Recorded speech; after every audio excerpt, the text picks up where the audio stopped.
Okay, so transplant immunology and immunosuppression. So first pageல வந்து main points வந்து என்னன்னா அந்த ரெண்டு scientists Peter Medawar and Frank McFarlane. So Frank McFarlane Burnett the Burnett hypothesis right side la second paragraph. Burnett hypothesized that definition of self is not pre-programmed but rather actively defined during the embryological development. So embryological development லே அது வந்து pre-programmed இருக்குது அப்படின்னு சொன்னாங்க. So அதை prove பண்ணது வந்து Peter மெடாவர். அவர் எப்படி prove பண்ணாருன்னா by showing a mouse embryo receiving cells from different mouse accepted its graft in future. So எம்ப்ரியோவா இருக்கும்போதே அது ரிசீவ் பண்ணதை வந்து அக்செப்ட் பண்ணிடுச்சு. அப்புறம் அடுத்த எம்சிக்யூ பாயிண்ட் வந்து French surgeon Alexis Carrel. Alexis Carrel வந்து developed vascular anastomosis technique for transplant. So he received a Nobel Prize in 1912. So one of the first scientist, first surgeon to get Nobel Prize, இவரு Kochhar. Theodore Kochhar. ஆமா, Theodore Kochhar. வேற யார் இருக்கா? Kochhar, Alexis carol, அப்புறம் இன்னும் ரெண்டு பேர் உண்டுன்னு நினைக்கிறேன். அது முரேவா, ஜோசப் முரேவா? முரே ஆமா, கிட்னி டிரான்ஸ்பிளான்ட்டுக்கு. ஓகே. ஸோ அப்புறம் இது patron saints of physicians and surgeons Cosmas and Damian. அவ்வளவுதான். இதுல அப்புறம் இந்த last paragraph Gertrude Elion and George Hitchings வந்து they developed the immunosuppressant 6-mercaptopurine and azathioprine. Next வந்து immune response. So immunity வந்து it is divided into innate immunity and adaptive immunity. Adaptive or acquired immunity. So innate immunity வந்து NK cells, monocytes, dendritic cells, antigen presenting cells எல்லாமே innate immunity. Adaptive or இந்த immunity acquired immunity வந்து cell mediated and antibody mediated. So இதான் basic classification. So innate immunity வந்து it has the protein receptors to identify specific motifs consist of foreign or altered or damaged tissues. So அதான் அதோட stimulus. So அதுக்கப்புறம் இதெல்லாம் ஃபுல்லாக கதை தான். கீழே வந்துருங்க. So toll-like receptors TLR has an important role as activation molecules for innate APCs. So what are the ligands for toll-like receptors? இது important. So toll-like receptor ligands include lipopolysaccharides, flagellin from bacterial flagella, double-stranded viral RNA, unmethylated CpG island of bacteria, viral DNA, zymosan, beta glucan found in fungi. So இதெல்லாம் வந்து TLR ஓட ligands. So next Peter Medawar, Frank McFarlane, Burnet அவங்க images பார்த்துக்கோங்க. அப்புறம் இது வந்து next வந்து டேம்ப்னு ஒரு கான்செப்ட். அது ஆல்ரெடி நம்ம அந்த இம்யூனைசேஷன் ஃபர்ஸ்ட் அந்த சாப்டர் பேசிக் சாப்டர்ஸ்லேயே தெரியும். So damage associated molecular patterns, so also called as alarmins. So DAMP வந்து எப்போ ரிலீஸ் ஆகும்னா இப்போ transplant surgery organ is cut out from the body, cooled, அப்புறம் it faces lot of ischaemia. So this will trigger DAMP. So DAMP receptors include some of TLRs including TLR2, TLR4. அப்புறம் RAGE is the receptor for advanced glycated end products, and TREM trigger receptor expression on myeloid cells 1. So இதெல்லாம் வந்து receptors for DAMP. So next monocytes வந்து கதை தான், ஒன்றும் பெருசா இல்லை. So dendritic cells வந்துருங்க. So most potent antigen presenting cell வந்து dendritic cell தான். So once they have encountered the antigen in the sites of injury, they undergo maturation. அப்புறம் இன்னொன்று என்னன்னா upregulation of both MHC class 1 and class 2 as well as various co-stimulatory molecules இதெல்லாம் வந்து அதை stimulate பண்ணும். So they begin to migrate towards the periphery, lymph nodes அந்த மாதிரி போகும். ஸோ மெயினாக வந்து ஒன்று licence to kill. So CD8+ cytotoxic T செல்ஸ்க்கு licence to kill, licence for killing வந்து டென்ட்ரைட்டிக் செல்ஸ் தான் கொடுக்கும். அப்புறம் இன்னொன்று வந்து stimulates T cell clonal expansion and provides signal for helper T cells differentiation. So CD4 helper T cell differentiation தான் signal கொடுக்கிறது dendritic cell. So ரெண்டுமே CD8 CD4 ரெண்டுத்துக்குமே dendritic cell வந்து சிக்னல் கொடுக்கும். ஸோ dendriticல ரெண்டு இருக்கு, myeloid dendritic cell, plasmacytoid dendritic cell, last line. So myeloid dendritic cells are more immunogenic, plasmacytoid are more tolerogenic. So அது MCQ point. Next, natural killer cells. Natural killer cells are also called LGL, large granular lymphocytes. So large granular lymphocytes with potent cytolytic function constitute a critical component of innate immunity. So அப்படியே 3 lines கீழே, the natural killer cells exhibit rapid cytolytic activity and existed in a relatively mature state. So இது வந்து killer cells தான்.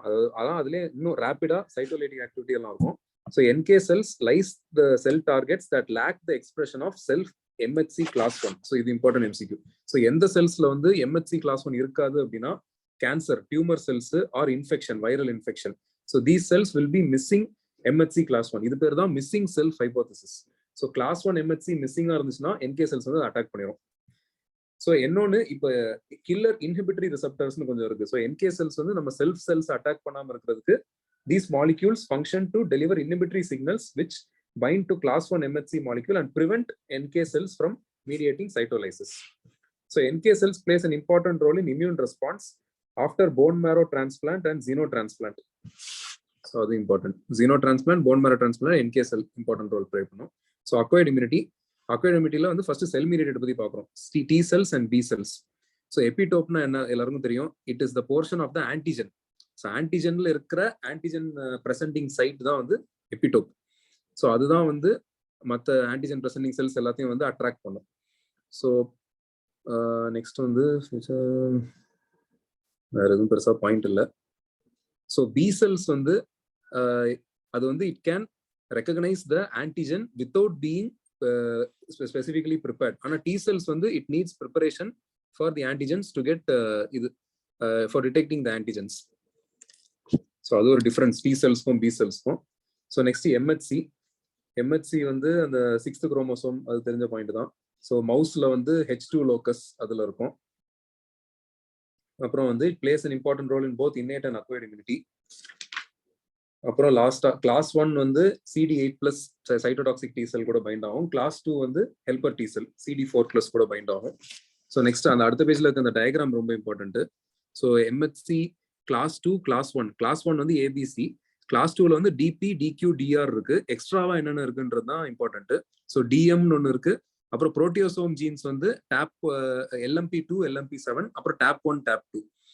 So LMP2 LMP7 அது வந்து புரோட்டியோசோம் புரோட்டியேசஸ், அப்புறம் tape 1 tape 2 அப்புறம் DM இதெல்லாம் வந்து எக்ஸ்ட்ராவா கிளாஸ் 2 HLA-ல இருக்கு எம்ஹெச்சில. கிளாஸ் 3 எம்ஹெச்சி அது ஒன்று இருக்கு. பட் அது வந்து it's not does not have cell surface proteins. அதனால அது அவ்வளவு இம்பார்ட்டன்ட் இல்லை. பட் அதுல என்னென்ன இருக்குன்னு மட்டும் தெரிஞ்சுக்கணும். ஒரு 5th லைன்ல இருக்கு. So tumour necrosis factor alpha, lymphocytotoxin B, components of complement cascade, nuclear transcription factor beta, heat shock protein 70. இது ஒரு பழைய MCQ-ல கேட்டிருக்காங்க. கிளாஸ் 3ல என்னென்ன இருக்கு, கிளாஸ் 2ல என்னென்ன இருக்கு அப்படின்ட்டு. ஸோ அது important. So second last paragraph. So HLA class 1 molecules are present on all nucleated cells. அப்புறம் class 2 are found only in immune cells. So macrophage, dendritic cells, B cells அந்த மாதிரி antigen presenting செல்ஸ்ல மெயினா இருக்கும் class 2. So next வந்து இந்த haplo identical and matching அதெல்லாம் அது ஒரு கான்செப்ட் இருக்கு. So donor recipient pairings are matched அப்படின்னா எல்லாமே மேட்ச் ஆகுறது மேட்ச்டு.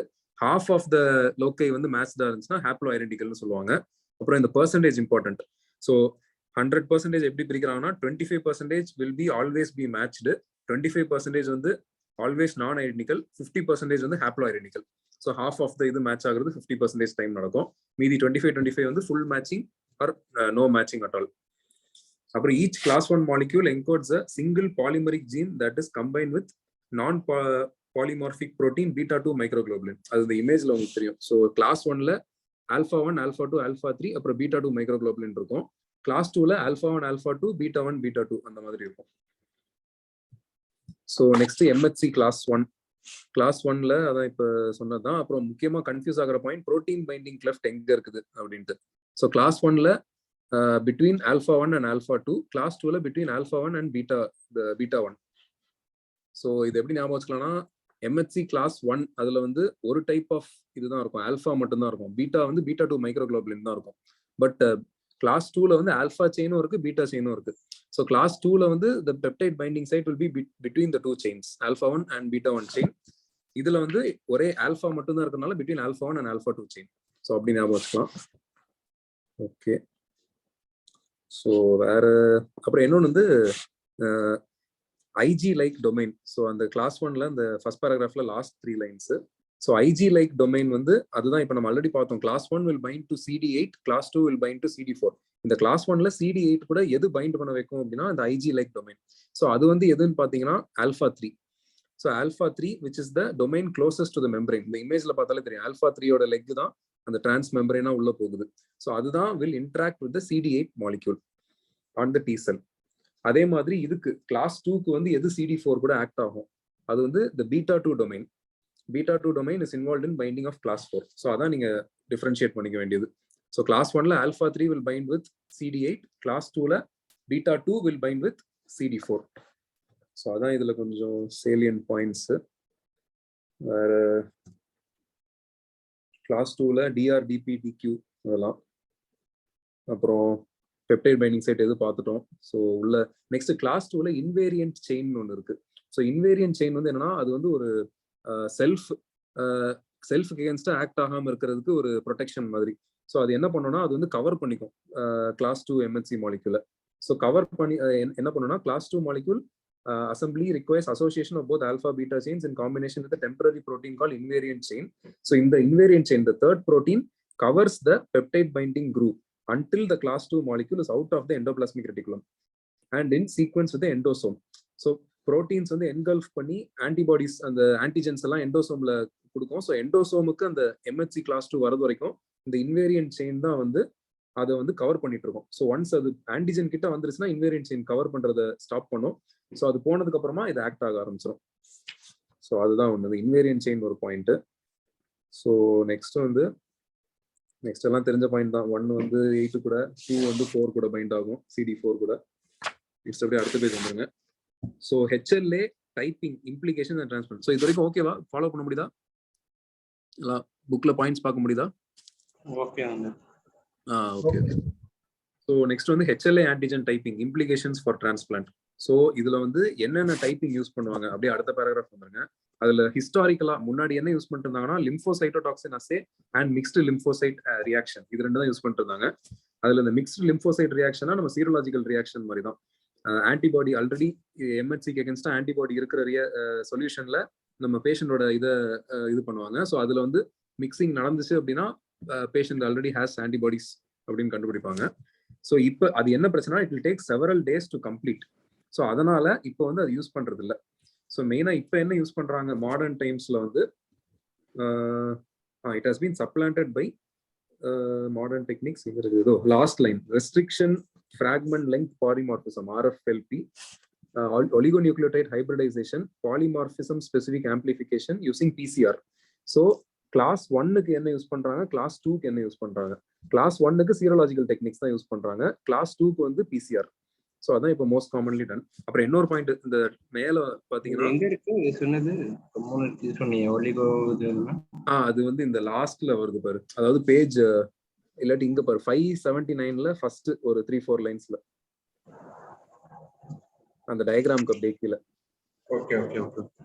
ஸோ அந்த இடத்துல வருது. ஸோ அதாவது கிளாஸ் 1க்கு வந்து சீரோலாஜிக்கல் டெக்னிக்ஸ், கிளாஸ் 2 வந்து யூசிங் PCR. அதான் மோஸ்ட் காமன்லி யூஸ்ட். அப்புறம் அதுக்கு முன்னாடி இன்னொன்று, இப்போ நம்ம மெயினா வந்து HLA, DR, அப்புறமா D, அப்புறம் A, இது 3 தான் யூஸ் பண்ணுவாங்க, DR, AB. ஆனா மீதி இருக்கிறது HLA-C, HLA, DP, DQ இதெல்லாம் வந்து எங்க யூஸ் பண்ணுவாங்கன்னா ஃபார் ஆர்கான் அலோகேஷன். இது இந்த அந்த ஸ்டார்டிங்ல இருக்கும், அந்த டயக்ராம் 25.7க்கு கீழே அந்த ஸ்டார்டிங்ல கொடுத்துருப்பாங்க ஒரு 3 லைன்ஸ்ல. ஸோ அதுவும் யூஸ் பண்ண மாட்டாங்கன்ட்டு இல்லை, அது ஆர்கான் அலோகேஷனுக்கு யூஸ் பண்றாங்க HLA-C, DP and DQ. So next cellular components of T cell and B cell பத்தி எடுத்து வரும். ஸோ இதுல வந்து the precursor T cell also originate in the bone marrow. So first starting எங்கன்னா போன் மேரோல ஸ்டார்ட் ஆகி அங்கிருந்து தைமஸ்க்கு போகும். தைமஸ்ல போனதுக்கு அப்புறமா தான் T cells வந்து அது வந்து மெச்சூர் ஆகும். ஸோ எது செல்ஃப் எது ஆன்டிஜன் அந்த மெச்சூரிட்டிலாம் அங்கே தான் வரும். ஸோ அங்கே எஜுகேட், அது பேர் எஜுகேஷன். ஸோ எஜுகேட் ஆனதுக்கு அப்புறமா it will go to the periphery, like இது லிம்ஃப் நோடு, கட்டு, ஸ்ப்ளீனு அங்கெல்லாம் போயிட்டு அதுக்கு ஆக்ஷன் ஸ்டார்ட் பண்ணோம். ஸோ இது வேற என்ன MCQ, அந்த B cells responds to the whole antigen, but T cells on the other hand are responsible for cell mediated immunity and must interact with the cells in the periphery to neutralize foreign. So அது வந்து மெயினா whole antigen வந்து B cell தான். So அதாவது antibodies தான் full antigen attack பண்ணும். B cells வந்து process பண்ணி வர்ற அந்த புரோட்டீன், அந்த பெப்டைடை மட்டும்தான் அது வந்து அகேன்ஸ்டா ஆக்ட் ஆகும். So next T cell receptor. So T cell receptorல 3 அதாவது செயின்ஸ் வந்து என்னன்னா alpha, beta, gamma and delta 4 chain இருக்கு T cell receptorல. அது ஒரு பாயிண்ட். அப்புறம் செகண்ட் பேராகிராஃப்ல at any given point of time 10 to the power 9 naive T cell clonotypes are present. So 10 to the power 9 அது ஒரு MCQ. அதுக்கு முன்னாடி வந்து 10 to the power 15 வரைக்கும் வரும்ன்றாங்க. பட் அவ்வளோ இருந்துச்சுன்னா அது ஹியூமன் பாடிக்குள்ள இருக்கிறதுக்கே இடம் இருக்காது. ஸோ அதனால at any given point of time only 10 to the power 9 அவ்வளோ செல்ஸ் தான் வரும். அப்புறம் அப்படியே அடுத்த பேஜ் வந்துருங்க. இந்த டேபிள் ஆக்சுவலா இம்பார்ட்டன்ட் தான். இது ஒரு டைம் கோ த்ரூ பண்ணணும். கஷ்டமான டேபிள் தான். ஸோ நெக்ஸ்ட் அடுத்த MCQ பாயிண்ட் வந்து பாசிட்டிவ் செலெக்ஷன் நெகட்டிவ் செலெக்ஷன் அப்படி ரெண்டு இருக்குது. ஸோ ஃபர்ஸ்ட் வந்து அது தைமஸ்ல வந்து நடக்கிறது பாசிட்டிவ் செலெக்ஷன். ஸோ என்ன நடக்கும் அப்படின்னா அந்த டி செல்ஸ் வந்து தைமஸ்க்கு போய் அதால எம்ஹெச்சியை வந்து ஐடென்டிஃபை பண்ண முடியுதா அப்படின்னு பார்க்கும். ஸோ எம்ஹெச்சி ஐடென்டிஃபை பண்ண முடியல அப்படின்னா அதால ஒரு இம்யூன் ரெஸ்பான்ஸே கொண்டு வர முடியாது. ஸோ அதனால என்ன ஆகும்னா அப்போப்டோசிஸ் நடந்துரும். இதுதான் வந்து positive selection. So MCQ point வந்து அப்போப்டோசிஸ் வந்து positive selection. It happens in the thymus. So next வந்து next negative selection. So negative selection வந்து என்னன்னா இப்போ செல்ஃப் எம்ஹெச்சியவே ஒரு டி செல் வந்து நிறைய ஹை அஃபினிட்டியோட பைண்ட் ஆகுது அப்படின்னா அது ஆட்டோ இம்யூன் ப்ராசஸ் மாதிரி வரும். ஸோ அந்த ஆட்டோ இம்யூனிட்டியை ப்ரிவென்ட் பண்றதுக்காக ஹை அஃபினிட்டியோட பைண்ட் ஆகுற எல்லா டி செல்ஸையும் வந்து நெகட்டிவ் செலெக்ஷன் மூலமா ப்ரோக்ராம் செல் டெத் மூலமா கில் பண்ணிடும். ஸோ இது வந்து நெகட்டிவ் செலெக்ஷன். ஸோ இதுல MCQ பாயிண்ட் வந்து it is negative selection is by program cell death, positive selection is by apoptosis. அப்புறம் இன்னொன்று பாசிட்டிவ் செலெக்ஷன் வந்து தைமிக் இதுல நடக்கும். பாயிண்ட் காணும். நெகட்டிவ் செலெக்ஷன் வந்து தைமிக் மெடுலால நடக்கும். Positive selection I think cortex நினைக்கிறேன். ஆமா கார்டெக்ஸ்ல. அது அடுத்த பேஜ்ல ஒரு டயக்ராம் இருக்கு 25.11. ஸோ கார்டெக்ஸ்ல நடக்கிறது அப்போப்டோசிஸ் பாசிட்டிவ் செலெக்ஷன், தைமிக் மெடுலால நடக்கிறது program cell death negative selection. So இதுதான் அந்த டிஃபரன்ஸ் ரெண்டுத்துக்கும், பாசிட்டிவ் நெகட்டிவ் செலெக்ஷன். அப்புறம் நெக்ஸ்ட் வந்து T regulatory cells. So T regulatory செல்ஸோட வேலையும் என்னன்னா ஆட்டோ இம்யூனிட்டியை ப்ரிவென்ட் பண்றது. ஸோ டி ரெகுலேட்டரி செல்ஸ் வந்து என்ன பண்ணும் அப்படின்னா they will emerge from the thymus and are involved in the suppression of autoreactive T cells in the periphery. So T regulatory cells ஓட வேலை பெரிஃபரியில, மற்ற பாசிட்டிவ் நெகட்டிவ் செலெக்ஷன் எல்லாமே தைமஸ்ல. So அதான் difference. So next வந்து அடுத்த இந்த சைடு ரைட் ஹேண்ட் சைடு வந்துருங்க. அதுல வந்து place for removal of T cells after immune response and down regulation of activated clones. So immune response நடந்ததுக்கு அப்புறமா T cells அங்கேயே இருந்துச்சுன்னா அது திருப்பி நம்ம ஹோஸ்ட் மேல நம்ம மேலதான் ஆக்ட் ஆகும். ஸோ அதை ப்ரிவென்ட் பண்றதுக்கு என்ன பண்றாங்கன்னா அதை வந்து ரெஸ்பான்ஸ் நடந்து முடிஞ்சதுக்கு அப்புறமா இந்த death ligand CD95 FAS molecule அதெல்லாம் இருக்குல்ல, அதெல்லாம் வந்து அதை வந்து சப்ரஸ் பண்ணிடும். ஸோ அதோடைய ரிசப்டர் லைகாண்ட் வந்து CD178, FAS வந்து CD95, லைகாண்ட் வந்து CD178. ஸோ நெக்ஸ்ட் டி செல் ஆக்டிவேஷன். டி செல் ஆக்டிவேஷன் வந்து இதுல தியரி ரொம்ப வளவலான்னு கொடுத்துருப்பாங்க. அந்த டயக்ராம் மட்டும் பார்த்துக்கோங்க. பேஜ் 584ல இருக்கிற டயக்ராம். ஸோ ஃபர்ஸ்ட் டி செல் வந்து இந்த ஆன்டிஜென் பிரசன்டிங் செல், அப்புறம் டி செல் சைடு வந்து இந்த ரிசப்டார் இருக்கும், அது வந்து LCK கூட அட்டாச்சா இருக்கும். அப்புறம் APC வந்து ஆன்டிஜென் பிரசன்டிங் செல் வந்து அந்த டி செல் ரிசப்டர்ல உட்காரும். ஸோ உட்கார்ந்த உடனே என்ன ஆகும்னா அந்த LCK வந்து பாஸ்போரிலேட் பண்ணிடும். பாஸ்போரிலேட் வந்து அந்த டி செல் ரிசப்டர் பாஸ்போரிலேட் ஆன உடனே மற்ற இந்த ZAP70 அதெல்லாம் வந்து அட்டாச் ஆகும். அப்புறம் லேட் வந்து என்னன்னா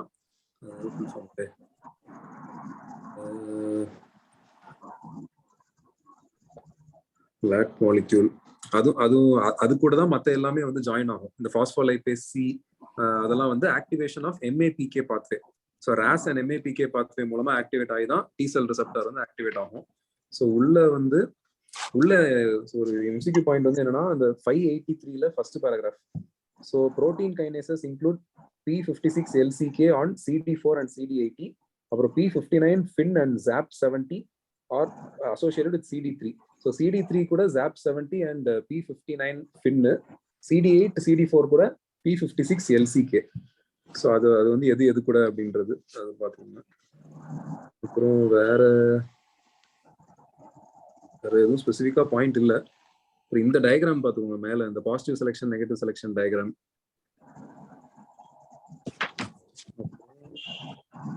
நெக்ஸ்ட் கோஸ்டிமுலேஷன். ஸோ கோஸ்டிமுலேஷன் வந்து என்னன்னா அதாவது இப்போ டி செல் ரிசப்டார்ல வந்து ஆன்டிஜென் பிரசன்டிங் செல் உட்கார்ந்தாலும் அது வந்து டி செல்ஸ் வந்து ஆக்ட் ஆக ஆரம்பிக்காது. டி செல்லோட ஆக்ஷன் ஸ்டார்ட் ஆகிறது கோஸ்டிமுலேஷன் வேணும். ஸோ கோஸ்டிமுலேஷன் நிறைய கோஸ்டிமுலேட்டரி மாலிக்யூல்ஸ் அப்படின்னு நிறைய உண்டு. ஸோ அதுல மெயினா வந்து CD28 வித் CD80 86 அதுதான் வந்து மெயினான பாத்வே. அப்புறம் அடுத்த பாத்வே வந்து CD40 CD154 pathway. So CD28 இது பேஜ் 585 இந்த ஃபர்ஸ்ட் பேராகிராஃப் வந்துருங்க.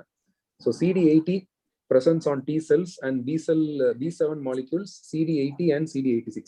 ஸோ B7 molecules என்னன்னா CD80 and 86. அப்புறம் CD28 வந்து இது கூடால அட்டாச் ஆகும். ஸோ அது அட்டாச் ஆனதுக்கு அப்புறமா இதுதான் வந்து the first co-stimulatory molecule to be described. So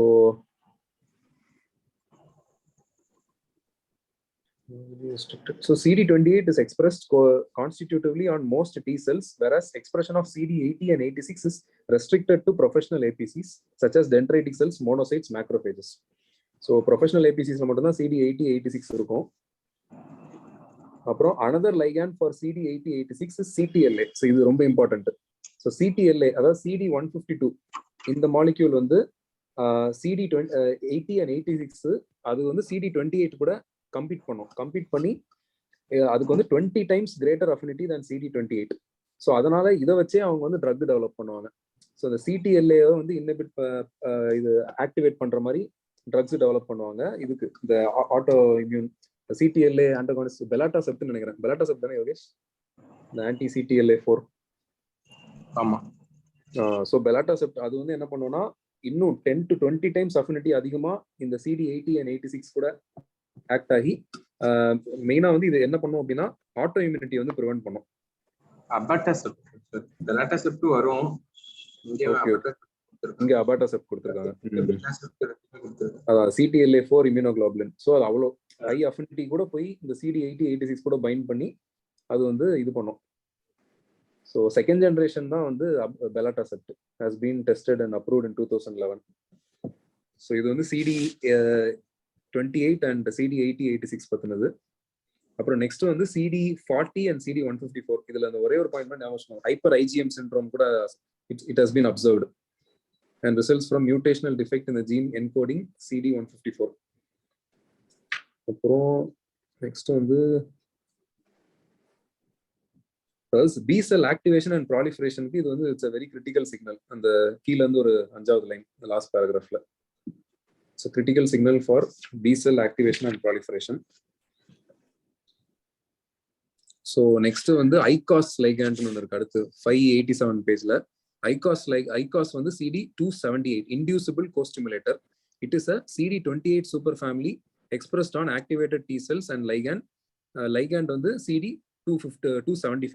So 278 தான் அந்த ICOS, அதோட ligand வந்து 275. So இதோட ஃபங்க்ஷன் வந்து it is to boost activation of effector T cells in general, but it particularly plays a critical role in functioning of T follicular helper cells. So boosting effector T cells அப்புறம் follicular T helper cells activate பண்ணும். இது வந்து 587 பேஜ்ல second paragraph. Okay. So இந்த ICOS ஓட main function boosting effector T cells அப்புறம் plays a critical role in T follicular helper cell. அதோட இதுலயும் இது பண்ணும். அப்புறம் நம்ம இந்த ப்ரோக்ராம் டெப்த் அது பார்த்தோம்ல PD1 லைகண்ட். ஸோ PD1 வந்து CD279 நம்பர்ஸ் பண்ணி ஞாபகம் வச்சுக்கோங்க. PD லைகண்ட் வந்து CD274. ஸோ ஐகாஸும் இதுவும் குழப்பிக்க கூடாது. ஐகாஸ் வந்து CD278, 275, PD வந்து 279, 274. ஸோ 79, 74, 78, 75.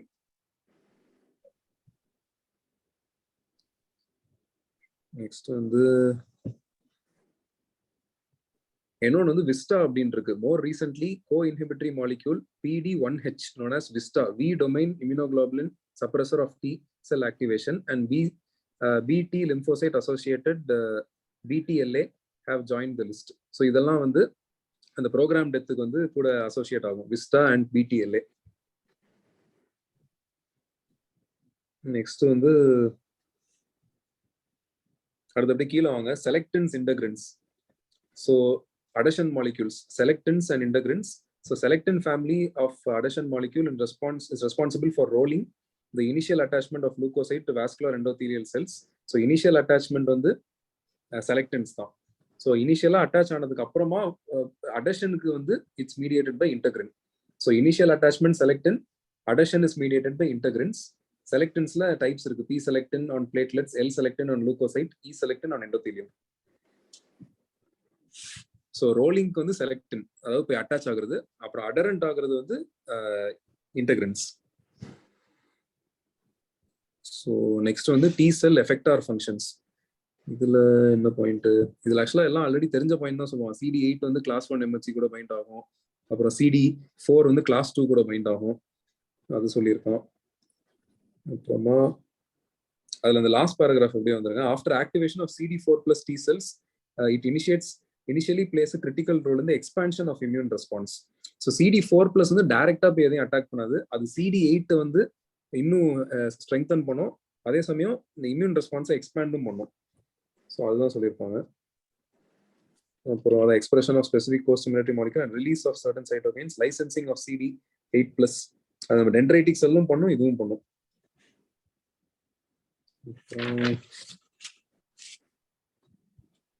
அப்புறம் நெக்ஸ்ட் பேஜ்ல இந்த 588ல இந்த இது ரொம்ப important. 25.14. So effector T cells. So effector T cells என்னன்னா T helper 1, T helper 2, T helper 17, அப்புறம் T follicular helper cells. So அதோடைய சைட்டோகைன்ஸ் என்னன்னா டி ஹெல்பர் 1 வந்து இன்டர்ஃபெரான் காமா, டி ஹெல்பர் 2 வந்து IL4, 5, 13, அப்புறம் டி ஹெல்பர் 17 வந்து 17 and 22, அப்புறமா D follicular helper cells வந்து IL21 and interferon gamma R IL4. அப்புறம் என்ன டார்கெட்? டி ஹெல்பர் 1 வந்து மேக்ரோஃபேஜஸ், டி ஹெல்பர் 2 வந்து eosinophils, T helper 17 neutrophils, follicular வந்து பி செல்ஸ். ஸோ என்ன மேஜர் இம்யூன் ரியாக்ஷன்னா T helper 1 macrophage activation. So macrophage தான் target, macrophage activate பண்ணோம். So intracellular pathogens. So one வந்து ஐ மாதிரி இருக்கு. So intracellular pathogens. நெக்ஸ்ட் வந்து ஆட்டோ இம்யூனிட்டி, கிரானிக் இன்ஃப்ளமேஷன்லாம் TH1க்கு வந்து ரோல் இருக்கு. TH2 வந்து ஈஸ்னோஃபில்ஸ். ஸோ ஈஸ்னோஃபில்ஸ்னாலே தெரியும் மாஸ்ட் செல் ஆக்டிவேஷன் அதெல்லாம். ஸோ மெயினா வந்து ஹெல்மின்த். ஸோ பாராசைட்ஸ் எல்லாமே வந்து ஈஸ்னோஃபில்ஸ் இன்க்ரீஸ் ஆகும். ஸோ அப்படி ஞாபகம், ஹோஸ்ட் டிஃபென்ஸ் ஹெல்மின்ஸ்க்கு அகேன்ஸ்டா. Role in allergy. So T helper 17 வந்து நியூட்ரோஃபில்ஸ். ஸோ நியூட்ரோஃபில்ஸ் வந்து acute inflammation, recruitment of neutrophils. So TH17 வந்து extra cellular bacteria and fungi. 1 வந்து இன்ட்ரா செல்லுலர் பேத்தஜன், 17 வந்து extra cellular. 17 and T follicular cells ரெண்டுமே extra cellular. T follicular cell வந்து antibodies, அதாவது B cells, அதுக்கு help பண்ணும். So next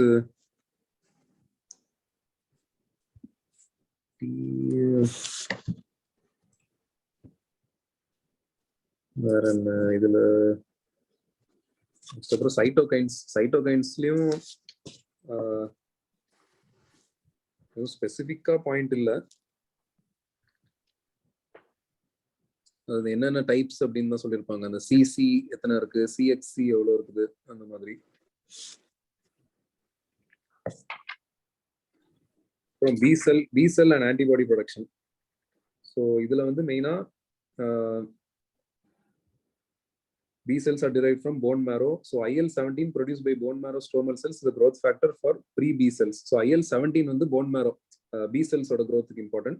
அப்புறம் 4, 5 and 6 are cytokines that stimulate maturation and proliferation of mature prime B cells. So pre-B cell வந்து IL-17, அப்புறம் B cell maturation வந்து 4, 5, 6 interleukins. Next இந்த antibodies ஓட இதுதான் சொல்லியிருப்பாங்க, அதோட ஸ்ட்ரக்சர் அந்த மாதிரிலாம் சொல்லியிருப்பாங்க. அப்புறம் ஐஜில வந்து IgG, IgD, IgA அதெல்லாம் இருக்கு. ஸோ இந்த டயக்ராம் பார்த்துக்கோங்க. 25.16 591ல. So antigen recognition. So first வந்து naive IgM, IgD or B cell இருந்துச்சு அப்படின்னா அது ஆன்டிஜன் ரெகக்னைஸ் பண்ணும். So T helper cell and other stimuli அது வந்து ஆக்டிவேட் பண்ணும். ஸோ நெக்ஸ்ட் வந்து அது ப்ராலிஃபரேட் ஆகும். ப்ராலிஃபரேட் ஆனதுக்கு அப்புறமா அது வந்து பிளாஸ்மா செல் வந்து IgM ப்ரொடியூஸ் பண்ணி ஆன்டிபாடி செக்ரீஷன் அதெல்லாம் நடக்கும். அப்புறம் IgG வந்து IgGலே வந்து ஆக்சுவலா 2 இருக்குது. இந்த affinity, high affinity IgG express B cells, அப்புறம் அது வந்து மெமரி செல்ஸ் அந்த மாதிரி ஃபார்ம் பண்ணிடும். ஸோ மெமரி வந்து ஆக்சுவலா ஃபர்ஸ்டே சொல்லியிருப்பாங்க, இந்த ஆன்டிபாடிஸ் வந்து மெமரி இருக்கும். ஸோ நெக்ஸ்ட் டைம் வந்து ஒரு இன்ஃபெக்ஷன் இருந்துச்சுன்னா இன்னும் ரேப்பிடா, இன்னும் அதிகமா it will produce a response. So memory B cells, isotype ஸ்விட்சிங் அப்படின்னா IgG வந்து IgD-ஆ மாறும், அந்த மாதிரி அப்படி மாறுறது. அப்புறமா ஆன்டிபாடி அஃபினிட்டி மெச்சுரேஷன், அஃபினிட்டி வந்து ஹை அஃபினிட்டி செல்ஸ் அந்த மாதிரி சேஞ்ச் பண்றது அதெல்லாம். ஸோ அதுக்கப்புறம் உள்ளேயும் எதுவும் ஸ்பெசிஃபிக்கா பாயிண்ட் இல்லைங்க, வளவளன்னு தான் கொடுத்துருக்காங்க. ஸோ இந்த 591ல இந்த second last paragraph plasma cells பத்தி கொடுத்துருக்காங்க. Plasma cells they reside in the bone marrow and are distinguished histologically by their hypertrophic Golgi apparatus. So plasma cells la hypertrophic Golgi apparatus irukum. Adu yen hypertrophic Golgi apparatus na, from their high degree of protein synthesis, they secrete large amount of monoclonal antibodies and exhibit phenotypic and functional characteristics distinct from other B cells, and they are the focus of therapeutic strategies to target plasma cells. So நம்ம இந்த monoclonal antibodies produce பண்றதுக்கு அதுக்கெல்லாம் வந்து மெயினா plasma cells தான் use பண்ணுவோம். So அதை வந்து நம்ம ட்வீக் பண்ணி என்ன இம்யூனோகுளோபுலின் வேணுமோ அதை நம்ம ப்ரொடியூஸ் பண்ணிக்கலாம், அதுதான் சொல்லியிருப்பாங்க. அப்புறம்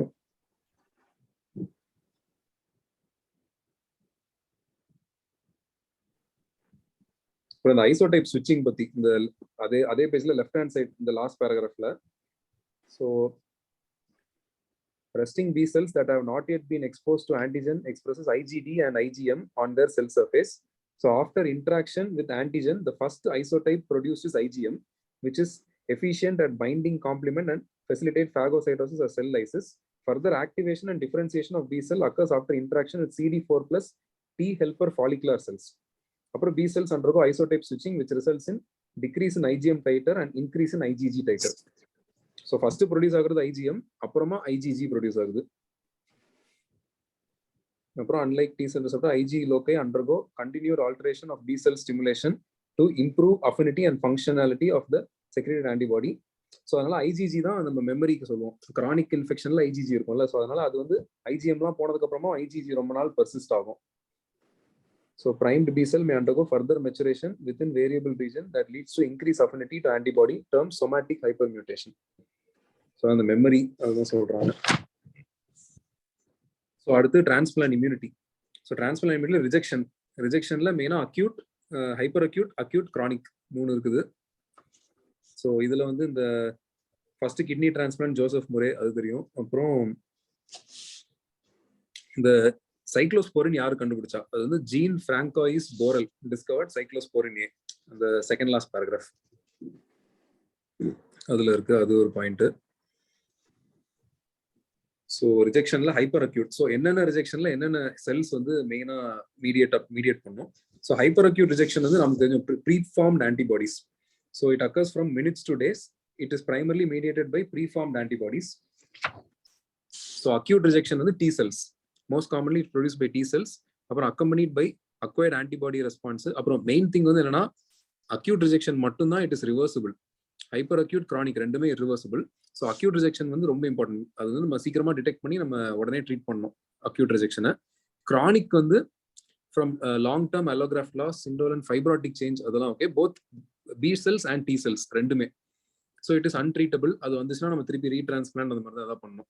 ஸோ ஹைப்பர் அக்யூட் வந்து it is by preformed antibodies. Acute rejection வந்து டி செல்ஸ்.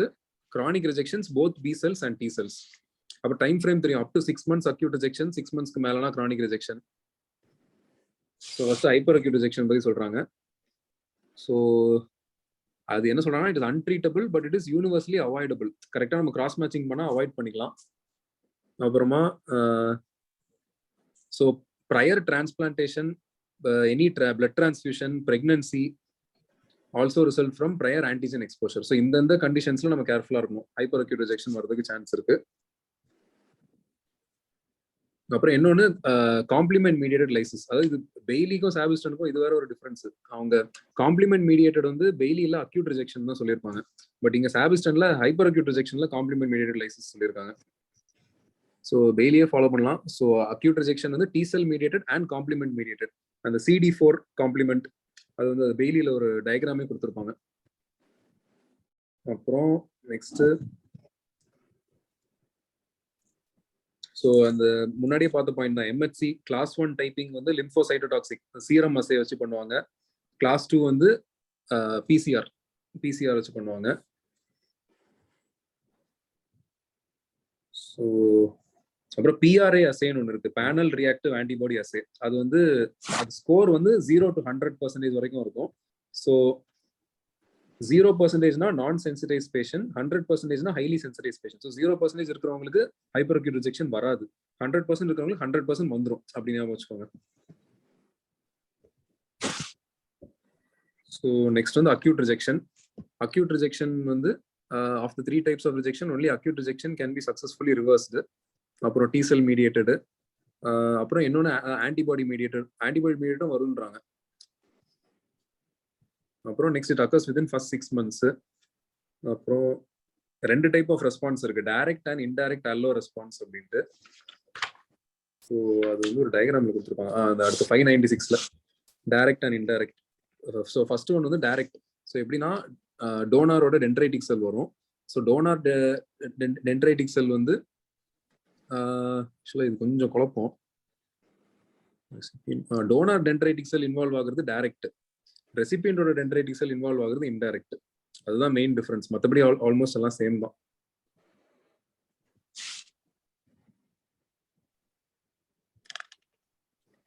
அப்புறம் டைரக்ட் சைட்டோடாக்சிக் கில்லிங் வந்து டைரக்ட்ல வரும். இன்டைரக்ட்ல வந்து அது ரெசிபியண்டோட டென்ட்ரைட்டிக் செல் வந்து ஆக்ட் ஆகி ஆன்டிபாடி ப்ரொடியூஸ் பண்ணி ஆன்டிபாடி மீடியேட்டட் இன்ஜுரி அந்த மாதிரி வரும். அப்புறம் இன்ஃப்ளமேஷன் மீடியேட்டட். ஸோ இது வந்து types of acute rejection.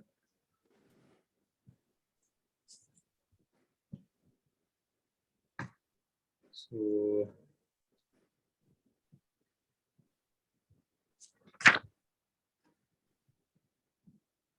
chronic rejection. Chronic rejectionல ஒவ்வொரு ஆர்கான்ல என்னென்னு சொல்லுவாங்க அப்படின்ட்டு அது important. So interstitial fibrosis and tubular atrophy, அது வந்து ஃபார் கிட்னிஸ். அப்புறம் chronic coronary vasculopathy for heart, vanishing bile duct syndrome for liver, அப்புறம் bronchiolitis obliterans for lungs. Okay sir. இது ரிப்பீட்டட் क्वेश्चन. ஆமா ஆமா. வேற என்ன பாயிண்ட்? அப்புறம் இந்த பேராகிராஃப்லயே லாஸ்ட் ஒரு 4-5 லைன்ஸ் முன்னாடி, the most important of these is prior acute rejection. So most important predisposing factor for chronic rejection வந்து prior acute rejection. acute rejection வந்து ட்ரீட் பண்ண பேஷண்ட்க்கு chronic rejection இன்னும் நிறைய வரதுக்கு சான்ஸ் இருக்கு. immunosuppressants, இது வந்து இது ஆக்சுவலா immunosuppressant இதோட அந்த ராஜமகேந்திரன் நோட்ஸ்ல நல்லா இருக்கும். இதுல அந்த டயக்ராம், ஐ மீன் அந்த டேப்லா காலம் மட்டும் நல்லா பார்த்துக்கோங்க. அப்புறம் இந்த பேஜ் 603ல பெனிஃபிட் ஸ்டடின்னு ஒன்று இருக்கு ஃபார் பெலாட்டாசெப்ட். அது ஒரு நேம்டு ஸ்டடி, பெனிஃபிட் ஸ்டடி. அதனால லாங் டேர்ம் அவுட்கம்ஸ் வித் பெலாட்டாசெப்ட் அதை வந்து ஸ்டடி பண்ணியிருக்காங்க. ஸோ அதில் வந்து பெலாட்டாசெப்ட் யூஸ் பண்ணால் பெட்டர் தேன் அதர் சைக்ளோஸ்போரின் அந்த மாதிரிலாம். So better long term survival. அது பேர் வந்து பெனிஃபிட் ஸ்டடி.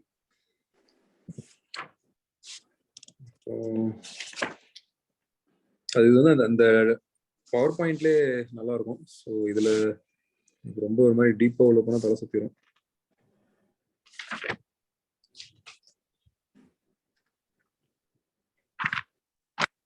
அப்புறம் இது வந்துருங்க ஜீனோ டிரான்ஸ்பிளான்டேஷன். ஜீனோ டிரான்ஸ்பிளான்டேஷன் வந்து அது நிறைய ரிஜெக்ஷன் வரனால இப்போ அவ்வளோ பண்றது இல்லை அப்படின்ற மாதிரி பண்ணுவாங்க. ஸோ அது வந்து அதுலேயே 2 டைப் இருக்குது, concordant xeno transplant, discordant xeno transplant. So concordant வந்து it is done between closely related species, example humans with monkey, ape அந்த மாதிரி. டிஸ்கார்டன்ட் அப்படின்னா இட் இஸ் டன் பிட்வீன் ரொம்ப க்ளோஸ்லி ரிலேட்டட் இல்லாம பிக்ல இருந்து பண்றது அந்த மாதிரி எல்லாம். ஸோ இதுல வந்து இந்த கன்கார்டன்ட்ல வந்து இந்த ஒரு பாயிண்ட் பாத்துக்கோங்க. So lack of N linked disaccharide galactose alpha 1,3 galactose alpha gal. So இந்த கார்போஹைட்ரேட் வந்து என்ன பண்ணுவோம் அப்படின்னா கன்கார்டன்ட் ஸ்பீஷீஸ் லேக்ஸ், இது வந்து இது இருக்காது.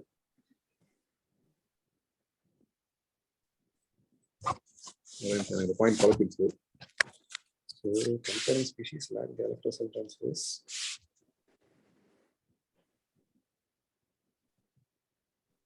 ஓகே அதாவது இந்த இது இருந்துச்சு அப்படின்னா அது வந்து கன்கார்டன்ட் கிடையாது. அது சப்போஸ் இல்ல அப்படி இப்ப நமக்கும் மங்கிக்கும் இந்த ஆல்பா கேல் வந்து இல்ல அப்படின்னா நம்ம வந்து கன்கார்டன்ட் ஸ்பீஷீஸ் அந்த மாதிரி.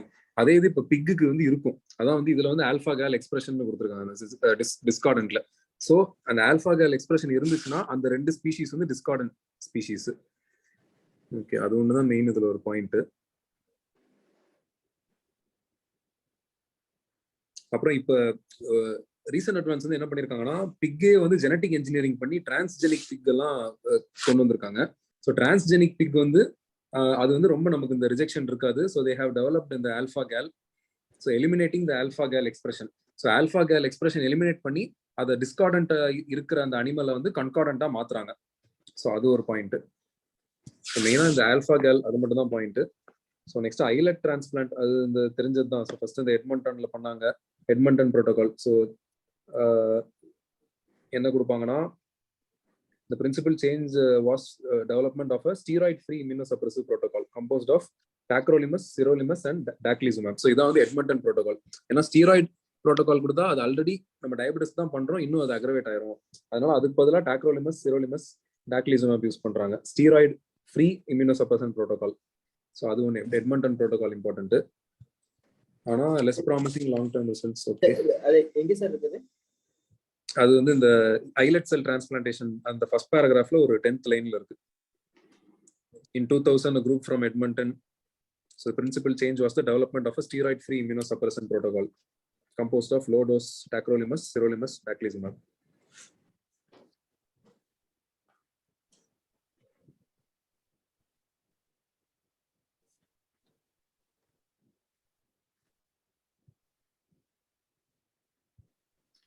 ஸோ அடுத்து வந்து வாஸ்குலரைஸ்ட் காம்போசிட் டிஷ்யூ டிரான்ஸ்பிளான்ட். இது வந்து இந்த face transplant, hand transplant, uterus transplant அந்த மாதிரி அதெல்லாம் பத்தி சொல்றாங்க. இது அவ்வளோ பண்றது இல்லை, லைக் ரொம்ப ரேரா தான் பண்றாங்க அப்படின்ட்டு. யூட்ரஸ் டிரான்ஸ்பிளான்ட்லயும் என்ன point, first successful uterus transplant 2011 தான் பண்ணியிருக்காங்க. அப்புறம் ஆனா ஃபர்ஸ்ட் சக்சஸ்ஃபுல்லா ஒரு லைவ் பர்த், ஒரு பேபி பிறந்தது வந்து 2014 தான். ஸ்வீடன்ல பண்றாங்க. அப்படி வேற ஒன்றும் இல்லை. ஸோ ஓரளவுக்கு சேலியன் பாயிண்ட் சொல்லிட்டேன். இம்யூனோ சப்ரஷன்ஸ் மட்டும் ரொம்ப வளவலன்னு இருந்துச்சு, அதனால அதை கவர் பண்ண முடியல. ஓகே, அது கடியா அதான் நம்ம இந்த மாதிரியே வச்சுக்கலாம். லைக் ரொம்ப நம்ம கடியாகிற அளவுக்கு டிஸ்கஸ் பண்ண வேண்டாம், சும்மா அப்படியே மேலோட்டமா மட்டும் அப்படியே பார்த்துட்டு போயிடலாம். நம்ம டெய்லி ஒவ்வொருத்தர் அப்படியே ஒரு டாபிக் மாதிரி பண்ணிக்கலாம். அப்பதான் நமக்கு ஒரு டச்ல இருந்த மாதிரி இருக்கும். ரொம்ப லைக் இப்பெல்லாம் ஆல்மோஸ்ட் ஃபெட்டிக் ஆக ஆரம்பிச்சிச்சு எனக்குலாம். அதனால அந்த ஃபெட்டிகை வந்து நம்ம ப்ரிவென்ட் பண்ணி ஒரு மாசம் பிரேக் எடுத்த மாதிரி ஆயிடுச்சு எனக்கு தான். ஆரம்பிச்சேன். அடுத்து என்ன சொல்ற நாளைக்கு அதான் நான் இப்ப என்ன யோசிக்கிறேன்னா, நம்ம அப்படியே ஆர்டராவே போயிடலாமா? டிரான்ஸ்பிளான்ட் அப்படியே முடிச்சுட்டு அப்புறம் அடுத்து டிரான்ஸ்பிளான்ட்க்கு அப்புறம் ஆன்காலஜி நான் பண்றேன். அப்படியே ஆர்டராவே போயிடலாம். ரொம்ப நம்ம மாறி மாறி எடுத்தாலும் நல்லா இருக்காது. ஓகே ஓகே, ஆன்காலஜி நான் தான் எடுத்தேன் முன்னாடி, நானே நாளைக்கு சொல்லிடுறேன் ஃபாஸ்டா. அதான். சோ நம்ம யார் எடுத்தோமோ அவங்களே சொன்னா இன்னும் கொஞ்சம் சீக்கிரமா முடியும், ஈஸியா இருக்கும். சரி ஓகே ஓகே. சரி, அப்ப நான் லிவர் எப்படி சுகந்த் நாளைக்கு சுகந்த் நீ டிரான்ஸ்பிளான்ட்ல தான் எடுத்தியா? இல்ல நினைக்கிறேன். என்ன சுகந்த்? அவன் ஸ்கின்ல இருந்து எடுத்தான், அந்த ஸ்கின் மெலிக்னன்சி. ஓகே ஓகே, அவன் டிரான்ஸ்பிளான்ட் வரல. சரி ஓகே, அப்ப நான் நாளைக்கு வேணா லிவர் எடுக்கிறேன். நாளைக்கு லிவர் எடுக்கறியா இல்ல இதுவா நான் எடுக்கட்டுமா? இல்ல அதான் எப்படி நம்ம ஆர்டராவே போயிடலாம்ல, அதான் கேக்குறேன். ஆர்டராவே போலாம். சரி ஓகே. Okay okay. இல்ல நீ லிவர் எடுக்கறீனா எடு, ஒண்ணும் பிரச்சனை இல்ல. லிவரா? சரி ஓகே, பாக்குறேன். நான் நல்லா பாக்குறேன், நான் குரூப்ல போறேன், நான் அவனோட பேசிக்கிறேன் தனியா எக்ஸ்பர்ட்ல. சரி ஓகே ஓகே ஓகேடா. Okay okay. கேஸ் என்னாச்சு? கேஸா? ரேட்டா கேஸ் இன்னைக்கே அது 12ஆம் தேதி நாங்க 12 16 12 16 தெரியல, நான் ஃபாலோ பண்ணடா ஒரு மாசமாவே.